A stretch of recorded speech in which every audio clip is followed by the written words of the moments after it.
भोजपुरिया society channel में आप सभी का स्वागत है। तो दोस्तों आप सभी को बता दें, भोजपुरी के पावर स्टार पवन सिंह का 10 साल बाद आ रहा है चैता गाना। जी हां दोस्तों, जिस गाने का बोल है कटनी ना हुई ए बलम। जी हां दोस्तों, कटनी ना हुई ए बलम, जिस गाने का फर्स्ट लुक कल जारी कर दिया गया। और फिलहाल बता दें कि आप लोग के बीच इस गाने का वीडियो सॉन्ग आएगा और जो कि पूरा तरह से धूम मचा देगा। साफ तौर पर बता दें, पवन सिंह 10 साल बाद चैता गाना लेके आ रहे हैं। पिछले कई सालों से पवन सिंह का चैता गाना नहीं आ रहा था, लेकिन इस साल पवन सिंह चैता गाना लेके आ रहे हैं। वो भी बहुत ही बवाल गाना। जब आएगा तो बतौर आप लोग सुन पाएंगे और एंजॉय कर पाएंगे। फिलहाल बता दें कि पावर स्टार पवन सिंह गाए हैं इस गाने को, जिस गाने को लिखे हैं विक्की विशाल, और इस गाने में म्यूजिक दिए हैं प्रियांशु सिंह, और इस गाने का वीडियो डायरेक्टर है रवि पंडित। जी हाँ दोस्तों, आप सभी को बता दें, पावर स्टार पवन सिंह के आवाज में सजी ये गाना जो कि पूरा तरह से धूम मचाने वाला है। फिलहाल आप सभी को बता दें कि फर्स्ट लुक जारी कर दिया गया है और ये गाना किस चैनल के माध्यम से आएगा, तो उस चैनल का नाम है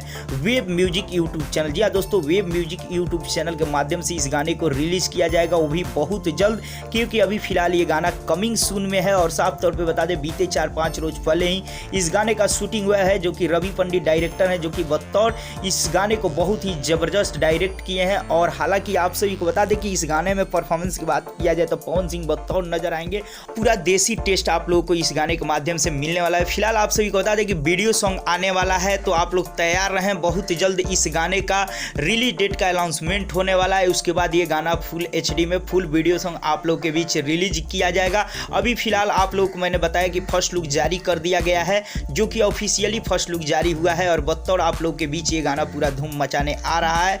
तो आप लोग बताएं चलते चलते कि इस गाने का टाइटल और फर्स्ट लुक आप लोग को कैसा लगा, और वीडियो को ज़्यादा से ज़्यादा लाइक करें, शेयर करें, चैनल को सब्सक्राइब कर दें और घंटी को जरूर दबा दें।